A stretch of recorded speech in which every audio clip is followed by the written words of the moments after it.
Good morning everyone, সবাই কেমন আছো? আশা করি ভালো আছো। আমিও ভালো আছি। পুতুল দে ব্লগে নতুন একটা ভিডিওতে তোমাদের অনেক অনেক স্বাগতম। তো আজকে আমি এখানে বসেই ভিডিওটা শুরু করছি।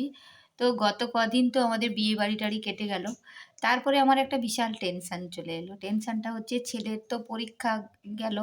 এবার আজ ২-৩ মাস ধরে আমার হাজব্যান্ড বাড়িতে বসে আছে। এবার ছেলের রেজাল্ট, তারপরে আবার নতুন ভর্তি করানো, তারপরে নতুন বই কেনা, এই নিয়ে একটু টেনশানেই আছি, কি আর করা যায়।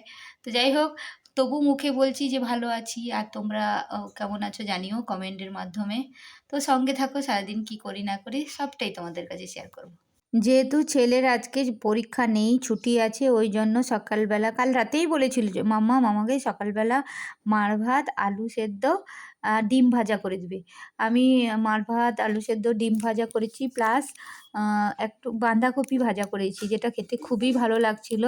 একটু কাঁচা লঙ্কা কেটে দিয়েছি, ব্যাস ওই তেলে তেলেই দিয়ে দিয়েছি, বেশ খেতে ভালো লাগছিল। ছেলের খুব পছন্দ হয়েছে, ওই যে খেতে বসছে।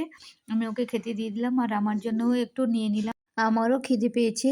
আর একটা কথা কি, আমার ছেলে একটু মানে রাম ভক্ত, হনুমান যেরকম হয়, আর আমার ছেলেটা হচ্ছে মা ভক্ত হনুমান। আর এখানে তারপরে দুপুরবেলা চলে এলাম উচ্ছে ভাজা, আমাদের জন্য উচ্ছে ভাজা, আলু ভাজা, ছেলের জন্য আলু ভাজা করেছি, ওইগুলো আবার তুলতে ভুলে গেছি। তো যাই হোক, উচ্ছে ভাজাটাই দেখিয়ে দিলাম তোমাদেরকে। তারপরে দুপুরবেলা শুয়েছি, হঠাৎ আমার যা ফোন করছে, "দিদিভাই নিচে এসো, উড এসছে দেখবে" বলে। গিয়ে দেখি হ্যাঁ, সত্যি, সত্যি কত উঁচু দেখো উড। এবার গ্রামের দিকে এসছে মানে সবার দেখবে একটা দেখতে ইচ্ছে হয়। একবারে বাড়ির সামনে আমাদের গলি হয়ে ওইদিকে গেল, ওই পাড়ার ভেতর দিকটা গেল। এই যে এখানে আমি দেখছি, এটা হচ্ছে আগের ভিডিওটা, পরেরটা আমি আগে করে দিয়েছি, আগেরটা পরে করে দিয়েছি। দেখো কত উঁচু।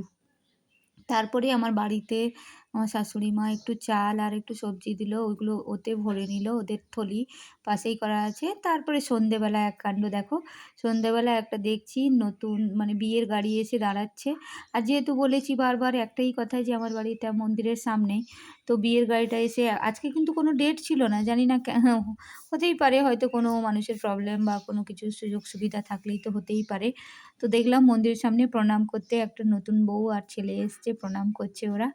তারপরে আমি আবার সবাইকে বললাম যে তোমরা এসো, নতুন বউ দেখবে তো। তারপরে আমিও দেখে নিলাম। এই ছিল আজকের আমার ভিডিও। তোমাদের কেমন লাগলো অবশ্যই জানিও। যারা আমার চ্যানেলে নতুন তারা কিন্তু আমার চ্যানেলটাকে সাবস্ক্রাইব করতে ভুলো না। আর পাশে থাকা বেল আইকনটা টং করে বাজিয়ে দিও। চলো টাটা।